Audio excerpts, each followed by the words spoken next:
Hello, my friends. I'm Chris Biffle, also known as Coach B. Welcome to the Monday night broadcast featuring a description of evidence. March 11th, 2013. Let's look at our 3D mix. Here we are, new series, program 548. If you have questions, just type them in if you're here on the correct date, and pay attention to the answers from the people in red. They are our online gurus. So this is a new series that we're starting. It's on Common Core.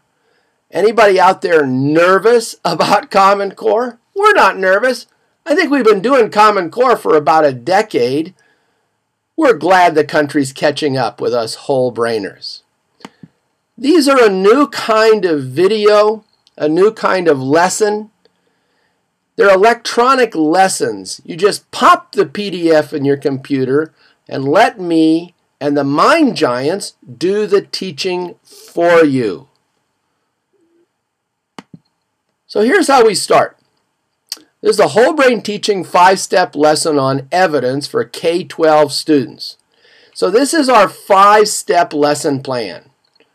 And this is the plan that we use over and over again. It fits anything. Step 1, we ask a question, what's evidence? Step 2, we answer with a gesture, and I'll show you the gesture in a second. Evidence is information you use to prove that what you're saying is right. Step 3, explore those examples of evidence. Step 5, test them in a real cool way we call the quick test. At step 4. And step 5, do some writing. Let's just talk about the 5-step lesson plan a little bit. 5-step lesson plan is our universal, simple way to teach anything. So when we're going to start teaching, we don't ask about background knowledge. Why? Kids don't have background knowledge many times, or the background knowledge they have is wrong. Just start with a question. What's a verb? What's a noun? How do we go out to recess? What is evidence? What's an inference? What's a topic sentence? What's a prime number? What's place value? Start with your question. Then give them the answer. Boom. A one-sentence answer in kid-friendly language with a unique gesture. Then, here's the tough part, explore the answer, expand the answer, simple examples to fill in the blank examples. Step 4, test for comprehension, and we'll show you a speedy way to do the test. And step 5, with everything. And that's the emphasis of Common Core. And as a college teacher, I think it's correct. Step 5, do some writing about what you just learned. So we weave writing into everything we do with a 5-step lesson, which is why we think Common Core is going to be whole brain teaching Common Core. Let's go back to our slides. Now,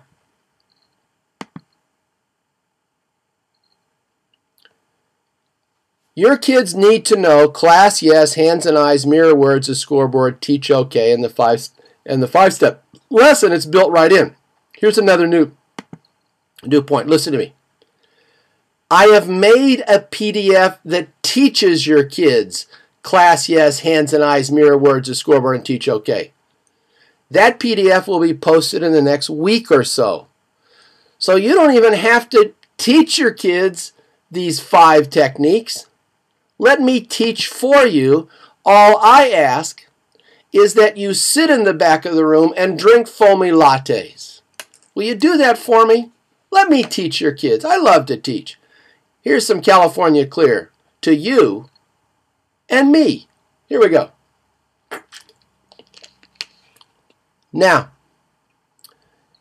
the PDF starts with some descriptions of what you need to do to get set up. Here's the deal, and this is what we're finding out from Holloman and other folks.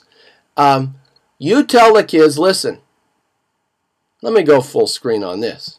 You tell the kids, We're not going to be in elementary school anymore. We're not going to be in secondary school today. Today, we're going to college. That gets them jacked up right away. We're going to college. Turn to your neighbor and tell your neighbor, I'm ready to go to college.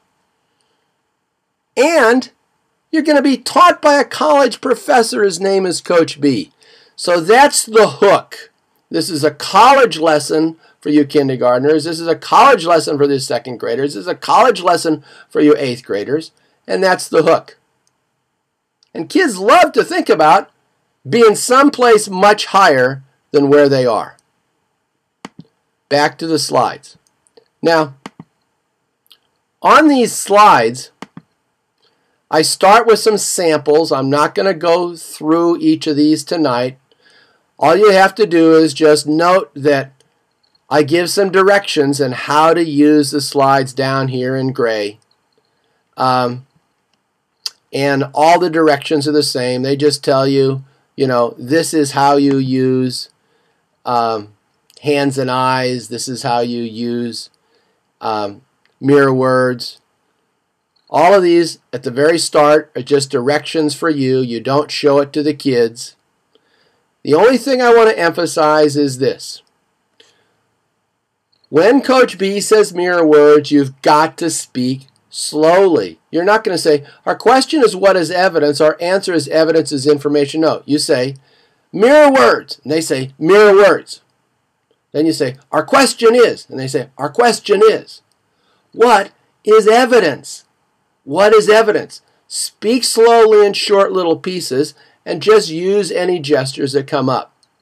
When you see a screen like this with a balloon, another balloon, and another balloon, that means those are three separate pieces. We've even built in what you say to kids to get them to turn to each other and teach your neighbor. Here's a new piece. New piece. I don't think I've talked about it online, but it's very important. It's so important, I'm whipping off the glasses. You know that's a big deal.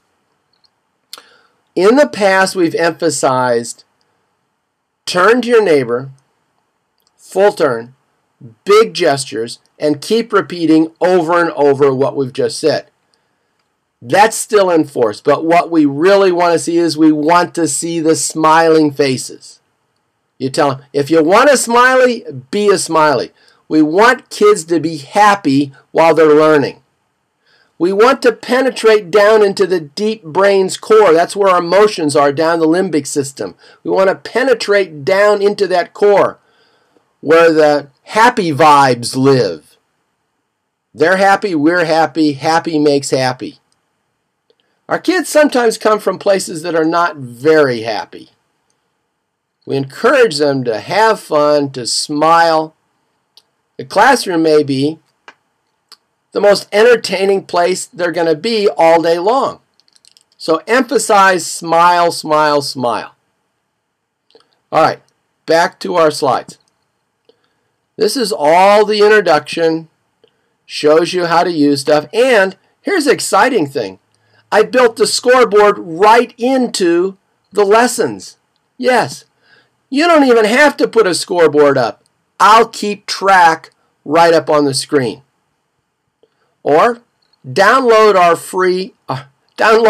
Apple iTunes scoreboard app. It's not free. It costs you $4.95, a whopping $4.95.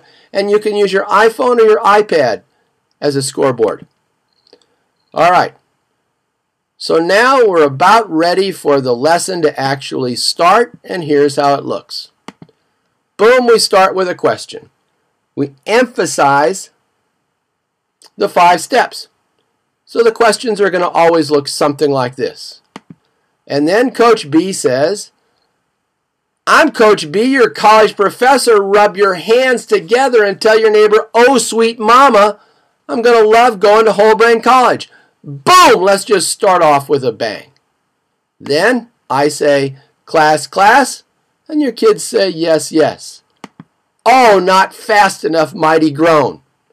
The funny thing is, second graders and other kids have been asking their teachers, how did he know we're not loud enough? And you can say, it's Coach B.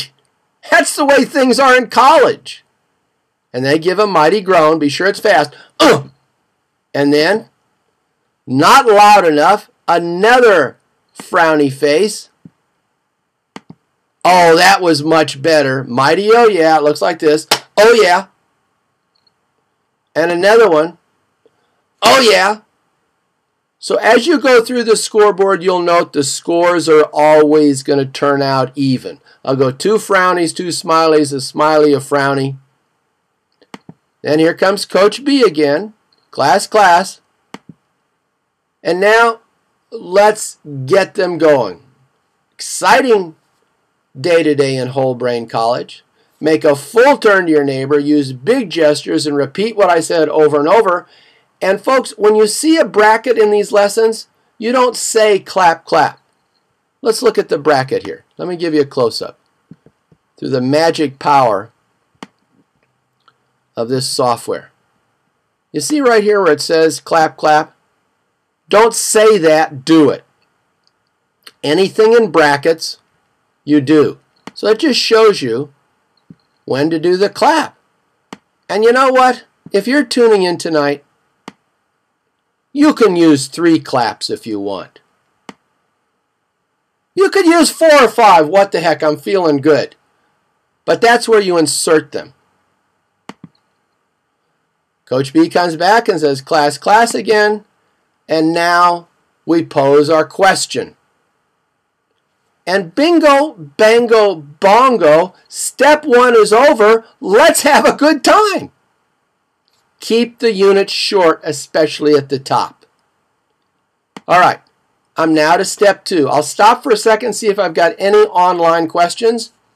Any questions so far about step 1 of the evidence answer or anything we've said tonight? California clear.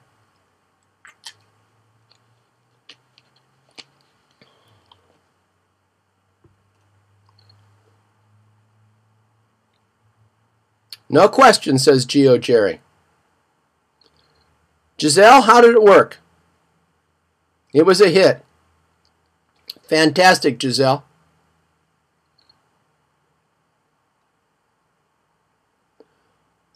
All right, excellent. Everybody seems to be with me. Let's go back and keep sailing along. Coach B says, class, class. And then, not loud enough, mighty groan. And that was much better. Mighty oh yeah. And folks, if you say class a doodle do and they're not quite with you, say it a couple more times. So what I have on the screen is the bare minimum. It's okay for you to have to say class, class, class a doodle do. When kids have been talking to each other, you may use 2 or 3 of these little callbacks. All right. Now, we're moving into the heart of the lesson. Here is the heart of the lesson. Let's go full screen. Full screen, my friends. Our question is, what is evidence? Our answer is evidence you use to prove that what you're saying is right. When you say right, hold your 4 fingers in the air to show how right you are. Let's look at that. So your gesture is, evidence is information you use to prove what you're saying is right. See? To prove what you're saying is right. Yes, it's right. That's your evidence gesture. And so far as I know, we don't have this gesture for anything else. So, the key thing with gestures is they all have to be unique. Now, my friends, why do we emphasize gestures? We emphasize it because the motor cortex here is the most reliable area for learning. Once you know how to ride a bike, if you don't ride a bike for 60 years, you still can do it, and that's complicated knowledge because it's stored in motor cortex. If your kids are not using their motor cortex, they're missing a huge brain area. And we don't want that. All right. So then we go with the class kablooey. And I repeat it again.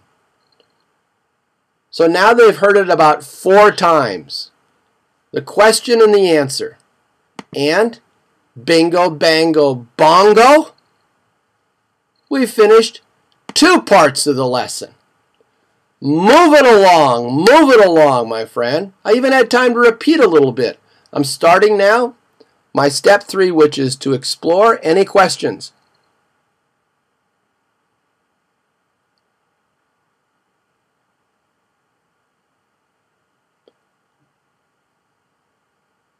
And Budsley had a common experience, and that is the kids are taking the test and they're using gestures as they take the test. All right, we're charging forward. Now, step 3 is the big step. Step 3 is where we typically go wrong. This is where you talk and talk and talk and talk. But the nice thing about the PDF is it paces you through this. So you can't keep talking and talking and talking. You don't want to talk, you want to drink your foamy latte. All right, so let's look at some examples of evidence. 7 plus 3 is 10. My evidence is if you add 3 apples to 7 apples, you have 10 apples. Now the first statement up there is technically called a claim or an assertion. Evidence is always going to back up or support whatever we're claiming or asserting. And all through this lesson, kids are going to be using the word evidence over and over and over and over again. You know, here's a huge point. Another take the glasses off point. You must understand that we're speaking a foreign language to kids. They've never heard the word evidence before, or if they have, they haven't heard it very many times. How often in daily life does a word like evidence come up? Not often. How often does it come up in Common Core? All the time. We're entering a new world with a new language. Now let me quote Shakespeare to you, my friends. I'm glad I've got the glasses off, because I always take my glasses off when I quote Shakespeare. Here's the quote. Who would fardels bear when he could his quietus make with a bare bodkin? Yeah, who would fardels bear when he could his quietus make with a bare bodkin? You don't know what I'm talking about. Fardels are problems. Quietus is death and a bodkin is a dagger. Who would problems endure when he could leave this world with a bare dagger? That's from the to be or not to be speech. Well, when you say evidence, assertion, inference, those are fardels and bodkins and quietuses. Remember that lesson. Online audience, did you dig the Shakespeare lesson? I hope you dug it, because we're speaking a foreign language to them.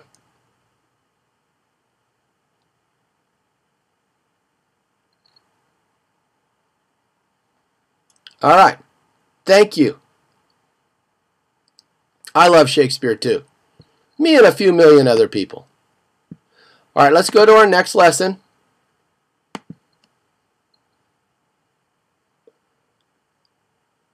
Water helps plants grow. That's our assertion. My evidence is when you don't water plants, they die. So the kids are explaining these examples over and over again.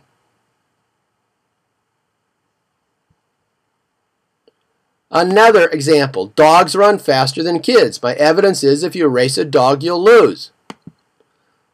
Wonder Woman is brave. My evidence is she never runs away from the worst criminals or the most frightening aliens.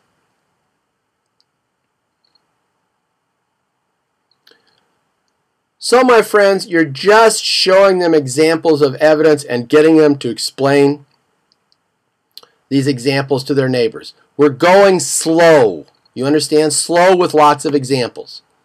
Now, we're at the second level of the exploration. School is fun. My evidence is blank. Let's make a big point here. When we're in stage 3, the exploration stage, this is our heavy-duty teaching stage. First, simple examples. Example, explain to each other. Example, explain to each other. Example, explain to each other. Lots of simple examples in stage 3, one at a time, so they can absorb it. Why? Because the brain learns by repetition. How did you learn to play tennis so well? Thousands of reps. That's why our kids are not learning. We're not giving them enough reps. They're listening. Did you learn to play tennis by listening to what your coach was saying or by playing tennis? We're teaching critical thinking all across the map here. You don't learn critical thinking by listening. You learn critical thinking by turning to your neighbor and repeating critical thinking patterns. All right, so step 3, lots of simple examples, and then some fill-in-the-blank examples. Here's my fill-in-the-blank examples. A little bit more complicated. School is fun. My evidence is. Kids fill it in as many times as they can. Oral writing, oral writing, oral writing. Lots of reps. Humans are smart. My evidence is. Going to the dentist is important. My evidence is. All toys should be free. My evidence is. So I include so many examples so you've got stuff to skip if you want to. Online audience, can you dig a lesson that's so abundant that it's got more than you'd ever need? I'm going to have a drink here and just see if my online audience can dig abundant lessons.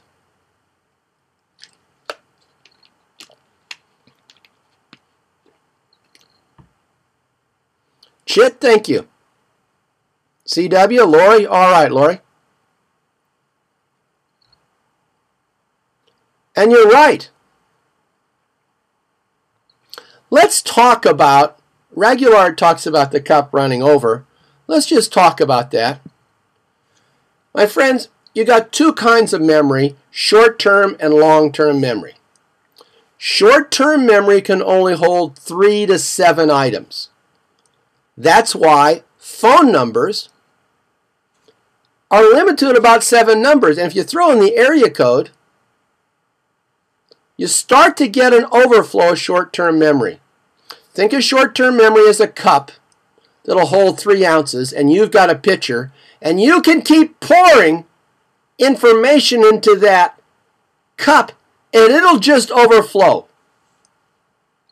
Tests have shown the first thing you say and the last thing you say, kids will have a tendency to remember, but they lose all the stuff in the middle. You're pouring too much into that little cup. That's why, in general, we say short-term memory holds only 1 bit of information. How do you remember a phone number? You keep saying it over and over and over and over to yourself. So how do you get from short-term memory to long-term memory? Repetition. Look at me. Look at me. Short-term memory only holds a teeny little bit. To get over here to long-term memory, repeat, repeat, repeat, repeat, and then that'll transfer over. Not enough repetitions, no long-term memory. So you taught it to your kids in September, and oh, their faces look like they understood it. And then in December, it's as if, what's an apostrophe? Why? Not enough repetitions. Being in short-term memory means it's in, check this out, short-term memory. Yeah, my friends. Little science lesson for you there. Let's look at so lots of examples here of fill-in-the-blanks tasks that kids can do with their neighbors.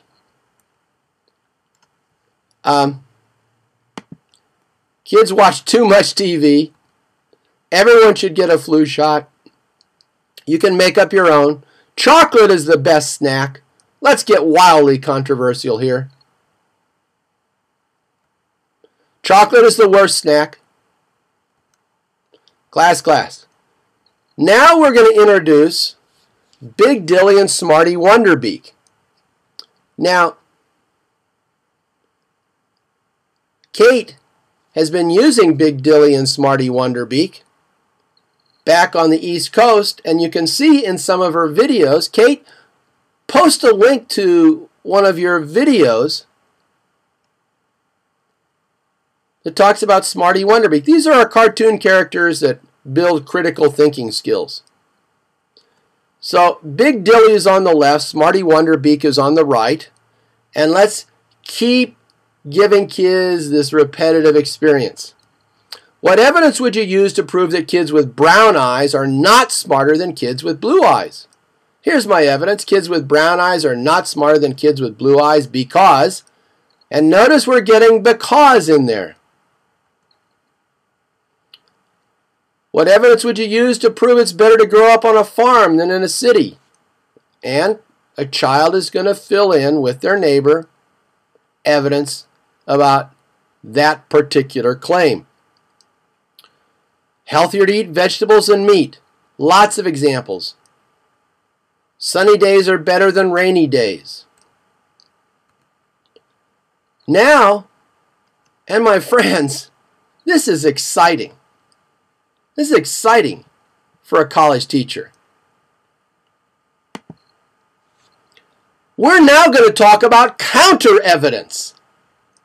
You see, if we go slow, we can get to some really sophisticated things. When you're climbing Mount Kilimanjaro, which I will someday, the guides say pole, pole, pole, which means slowly, slowly, slowly. We're going to get those kids up to the top of Mount Kilimanjaro, little teeny steps at a time, and we're up on a new plateau here if we're talking about counter evidence. Now, teachers with experience, names in red, tell the online audience how many days do you think it would take you in your class to get this far through the exploration level? Is this 2 days, 3 days, 4 days? This is not a one-day lesson. Keep coming back to it. Little bit at a time. All right, so now let's explore counter evidence. And we'll bring in, here's some California Clear. 3 days, says Nancy Stoltenberg in 2nd grade. So now let's talk about what evidence would you use to prove tigers would make good pets? A tiger would be a good pet because a tiger would not be a good pet because.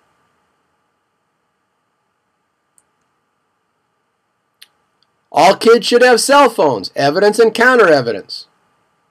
Soccer players should wear helmets. Evidence and counter evidence. Smartest scientists should or should not leave the Earth to travel to Mars. Evidence and counter evidence. We're still exploring evidence. We're going to pound that concept until the kids learn that foreign language term. Now mirror words. Now we're going to do the famous because clapper. Whenever you say because, you should clap your hands because that's a very important word.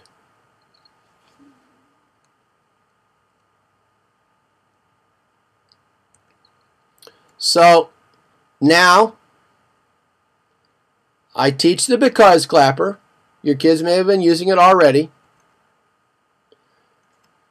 What evidence would you use to prove that a dog is or is not smarter than a worm?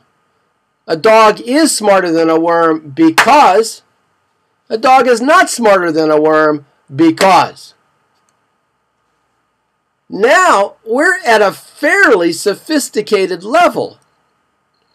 We've got evidence, counter evidence, backing up an assertion or claim using the because clapper. And it's going to get better, my friends. Common Core wants us to go deeply into understanding evidence, and this PDF does. Let's check it out. So, because clappers about eating tacos.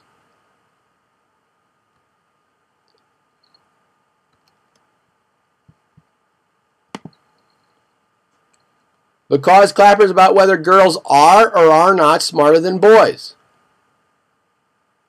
Better to be lucky than smart.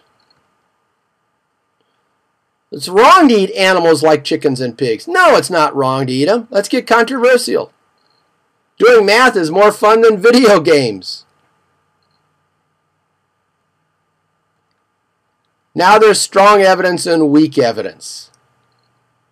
Another evidential concept. Here's how we're going to do it. So check it out. Let's go full screen. Let's say you're going to prove that Superman is a better hero than Batman. Which evidence is strong and which evidence is weak? Talk to your neighbors about each statement below. Use your because clapper. Superman is a man. Does that evidence show that he's a better hero? He has X-ray vision. He can fly. He brushes his teeth. He has cool boots. He has super strength. He loves Lois Lane. Get your kids to talk about which of those pieces of evidence proves that Superman is better than Batman. Maybe none of them do. Use the because clapper. You're reasoning now at the bottom of step 3. They're not just hearing about evidence. They're practicing coming up with evidence and now distinguishing between, and this is the central distinction, between strong and weak evidence. Big point. Spend some time here. As a college teacher, I'm going to tell you, if kids can tell the difference between strong and weak evidence in exercises like this, they can reason. This is the biggie. Which is strong and which is weak? And let's use that because clapper to talk about it. All right, let's press on.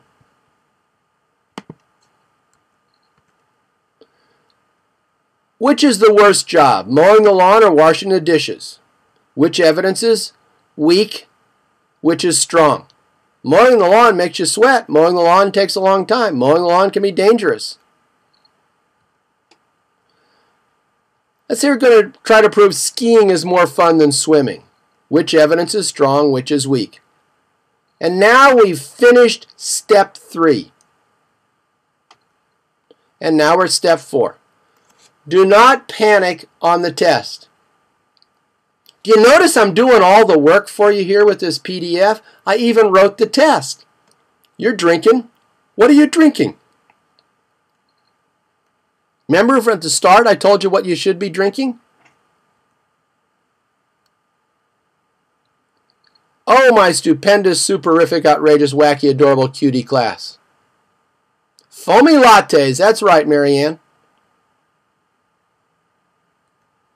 All right, and so here's how the QT test works. You say cutie, they say cutie. They cover their eyes with their hands. You make some statements. If the statement's true, they silently raise a thumb. Statement's false, they put their thumb down like this. If they don't know, they're going to waggle their thumb. Waggle their thumb like this. True, false, I don't know. That gives you a quick picture about who understands and who doesn't, and the kid who doesn't understand is not embarrassed. The kid who doesn't know they don't know. You just look and see.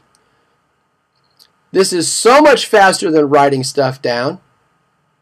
So much more efficient, and you don't have to score tests.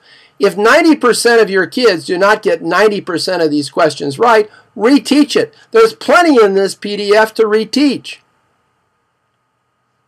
You know what, my friends? It's classes. I'm just too excited tonight. Administrators are telling us we got to cover material. Yes, we have to cover material, but a higher goal than covering material is teaching the material. And the only way we can teach the material is through repetition. When you come up with a better way for the brain to learn than repeating, give me a call, will you? I want to know. All right, so let's look at the QT test, which I wrote for you. Evidence is using what you know to prove what you don't know. That's actually inference. Evidence is using information to prove that what you're saying is right. So there are 8 questions. Add some others. Class a ding-ding. And now we have finished 4 steps. What we want is for kids then to turn to their neighbors and summarize the 4 steps.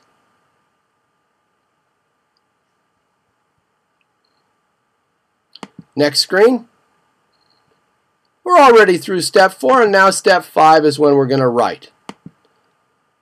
Now, in this PDF, I only do the hands and eyes and mirror words for a while, and you can then start inserting. Between your sips of the foamy latte, you insert the class yes, hands and eyes, mirror words, etc. So, I believe my evidence is, with your neighbor, orally put a statement you think is true in the black blanks, then put evidence in the blue blanks. Do this as many times as you can. Think about books, sports, your friends, your school, TV, movies, video games, anything.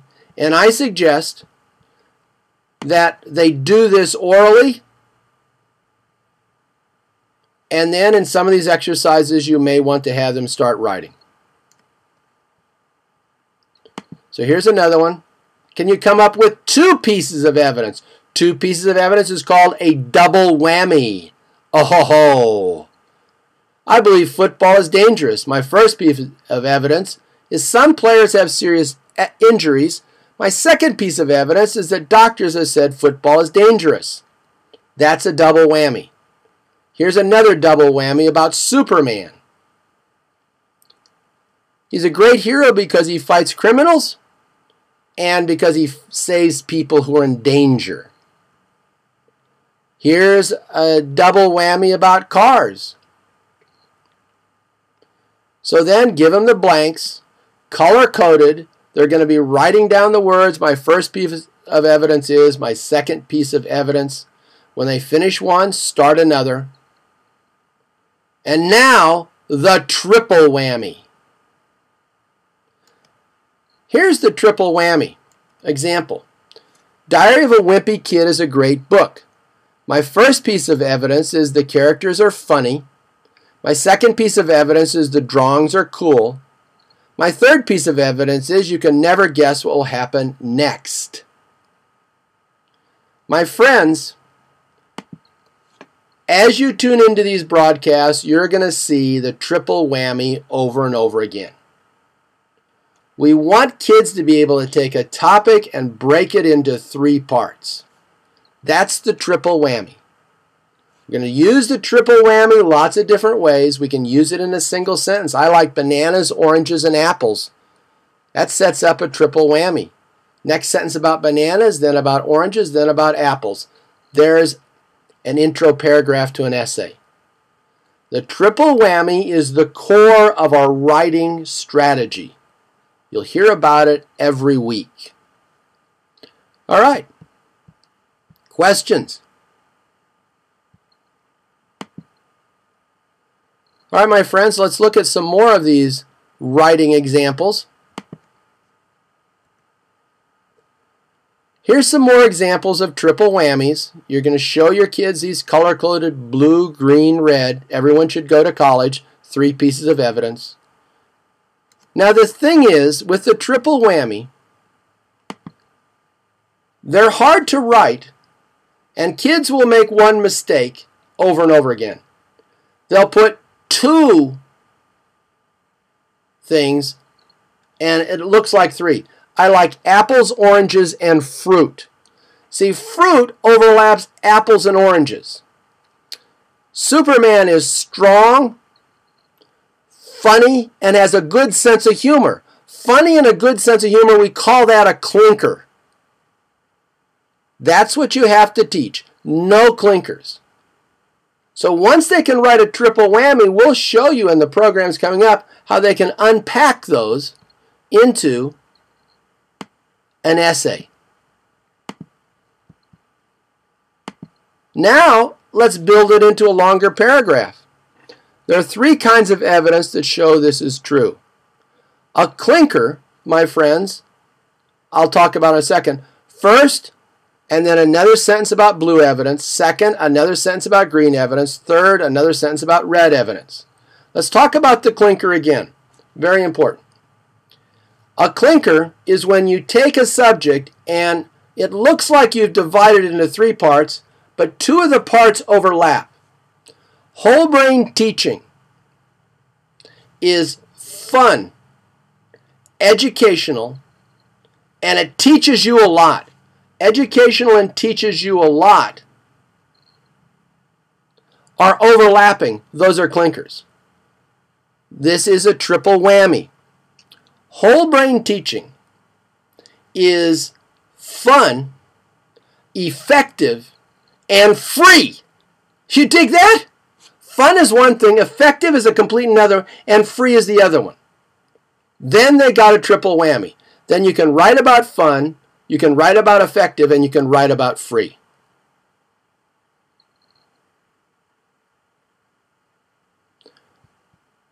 All right, my friends, a couple more examples of the triple whammy. And here's how, with this screen here, this is how you build the triple whammy into a paragraph.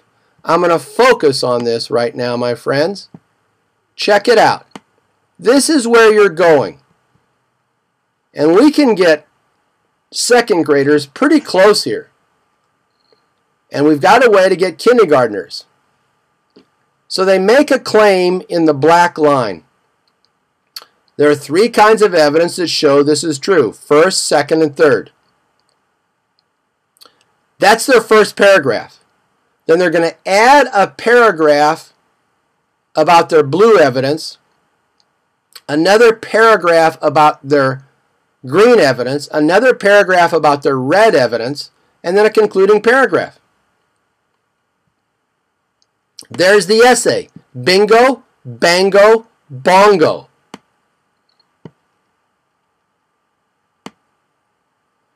Now, I know some of you are using Step Up to Writing, which is a good program. And Step Up to Writing uses color coding. In the wrong way, we think. The key thing to learn in an essay is essay structure. So we use color coding to show the first part of the essay, the second part, and the third part. We're going to write a paragraph that has a blue part, a green part, and a red part. Our next paragraph is all about the blue piece, then the green piece, then the red piece, and the conclusion follows. So here is the end of the lesson. Now, orally in writing, whatever your teacher chooses, answer this question: what's evidence? And you've finished a course in Whole Brain College. But here's the deal, my friends, and I haven't emphasized this enough. When you finish any lesson, you've got to have a Power Picks. You might say, Coach, what's a Power Picks? And Coach, I'm busy with my foamy latte. Could you make a Power Picks for us? Yes, I will. In fact, I did. Here's your Power Picks. This house would be good to eat. Evidence. It's made of candy. So the Power Picks has, up here at the top, the Power Picks has up at the top the question, in case you forget it, and the answer, then a visual, then the word itself, syllables divided into color, and then at the bottom, in case you forget it, there you have the gesture. What do you do with the Power Picks? You put it on the wall. You have blue Power Picks for language arts, and red Power Picks for math, and green Power Picks for science. Your whole course is on the stinking wall. So anytime during the day, you can ask your kids to review the Power Picks. That's how you get repetitions in between lessons. Now, I know you've got a word wall. I'm going to shock you. I'm taking off the glasses. You've got a vocabulary wall, don't you? You've got a word wall. And on your vocabulary wall and your word wall, you have words like scintillating or gorgeous or triumphant. These are the vocabulary words you're teaching your kids. My friends, that's dandy. But the vocabulary words you should be teaching your kids is evidence, inference, topic sentence, paragraph, essay, prime number, factoring. That's what should be on the word wall, because those are the foundational terms. It's good to know scintillating and triumphant, but scintillating and triumphant are not the words that a college education is built upon. A college education is built upon evidence, prime number, the core concepts.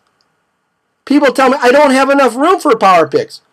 You don't have enough room for what you're teaching? Au contraire, mon frère. That means no stinking way.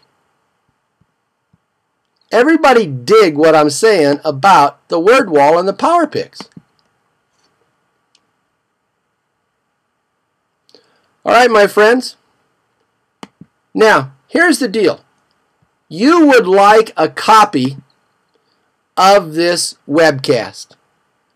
Go to wholebrainteaching.com, click on PayPal, and donate $5.48. Before long, I'll send you a PDF.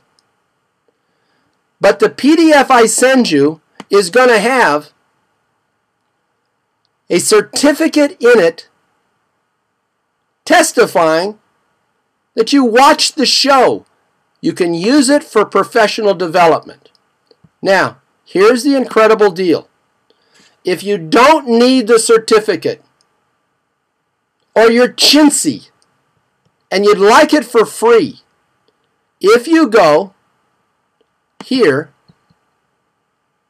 go into my screen, you can get this PDF for free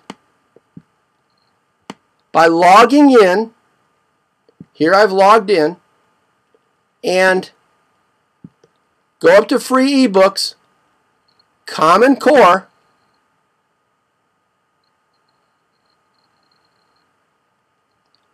and under free ebooks, after I log in, under free ebooks after you log in, Common Core,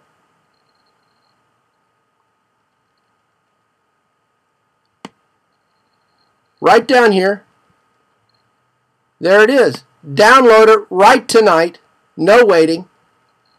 Unless you want professional development. There's no professional development certificate in these Common Core PDFs. Why? Because I was afraid some people might just download the PDFs and turn in the professional development certificate as if they watched the show. All right, my friends. Any questions? Now, the deal is, and people are not doing this. Look, folks, if you use our stuff, tell 10 other teachers about it and write on the forum to help other people. We want you to get certified. So when you use our material, become certified and help other teachers. Sarah Meter, it's so good to have you online. There is no way to get them as PowerPoints. That's a good question, Scrap Bunny, because I work on a Mac, and when I've tried to make these as PowerPoints, they just don't download and function well.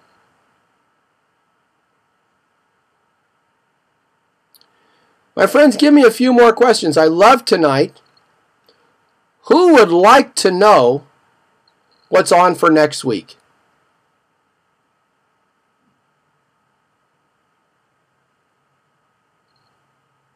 Yes, you can get professional development for past videos. Let's look at this. My friends, that's a great question. And you know what? I've got a little bit of time tonight. Let's talk about this incredible video library right here. Right here, boom. You see that? Here's 45 previous webcasts, and view any of them, and there's instructions in each webcast about how to get professional development credit. And Scrap Bunny, who truly is one of my favorite Wibbeteers, what Scrap Bunny has done, she's put all of these things on YouTube. You see where I am right here?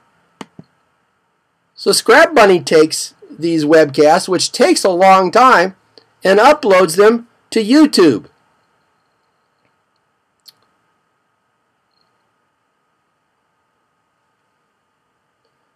You get the professional development certificate in exchange for sending us a few bucks. All right, my friends.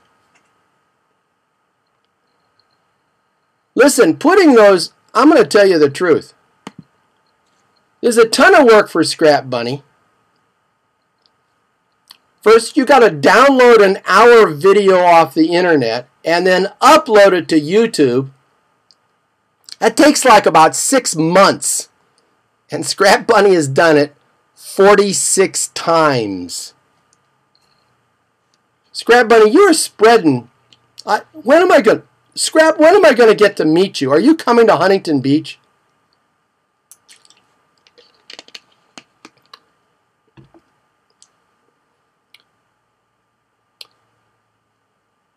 Now, my friends, if you have questions about certification, Nancy Stoltenberg is going to put her email address right up here live.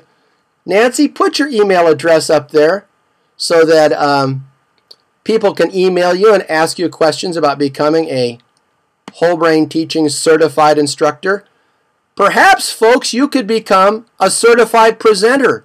Perhaps you could become an international presenter. There it is. Now, Kate, are you still online? Put your email address up. If you would like some help with writing your certification essays, make a draft, and Kate Bowski will help you clean up the draft. Kate, put your... Get that email address, my friends. That is a lot of free help right there. And my friends, are you teaching in an inner city? Are you teaching in an inner city? Giselle Cruz teaches in Philly. Cruz, put your email address up there so that you can help out your brother and sister colleagues. Email Cruz. She's one of our most dynamic newbies. And if you're teaching middle school, Andre Deschotel from Louisiana is a rising middle school star. My friends, if you've got challenging kids, Andre, are you still online? Andre, put your email address up there so that email Andre. He'll help you out with your middle school kids. Are you teaching science? Sarah Metter, and pronounce her name correctly. Sarah Metter is an elementary school science teacher. Sarah, put your email address up there. Sarah will help you out. Are you teaching kindergarten? Are you teaching kindergarten? Budsley, put your email address online. Budsley is 3 or 4 or 5 years into whole brain teaching kindergartners.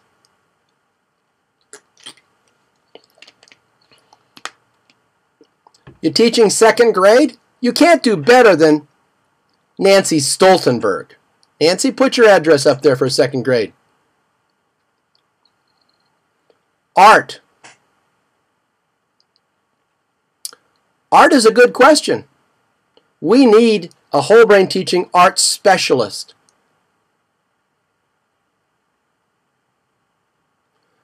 All right, my friends. Next week, I shouldn't really tell you because you're going to get too excited. Next week, it seems like an easy thing, but it's not, my friends. The question is, what is a sentence and what is a fragment? How can we teach sentences and fragments without going through the subject and noun and verb and all the rest of that? We're going to take sentences and fragments and create two massive areas in the motor cortex. And then after that, week after that, we're going to do topic sentence. We're going to do main idea. We're going to do paragraph. We're going to do inference. We're going to move into some math stuff. My friends online, if you've got a blog or if you've got a video up, put up links to the next week, next Monday. Every night it's going to be Monday night. Same time, same place.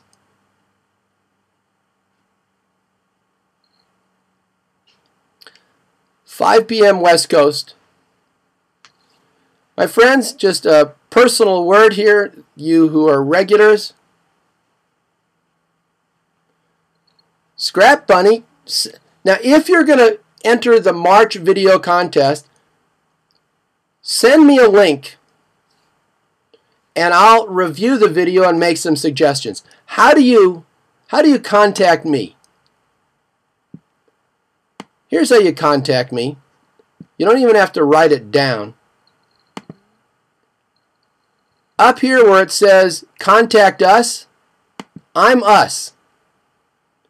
Up on the upper left-hand corner, contact us.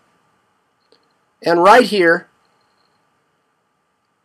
there's my email address, Chris Biffle at Whole Brain Teaching. So if you're doing videos, make a video, send me the link, and I'll review it for you. All right, my friends, some final words.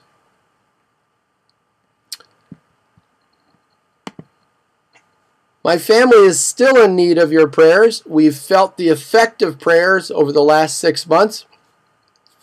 Please do include us in your prayers. And we deeply appreciate it. So before we sign off, let's just see everybody's place. Where are you from, Whole Brain? We got somebody here from Thailand tonight. Where are you from? Warrensburg, Illinois, Maryland, Florida, Vancouver, Washington. Oh my goodness. Wilson, Kansas, Maine, South Carolina, Ohio, Chicago, Peachtree City, Georgia. Thank you so much, my friends. Until next Monday night, power to the teachers. Coach B signing off.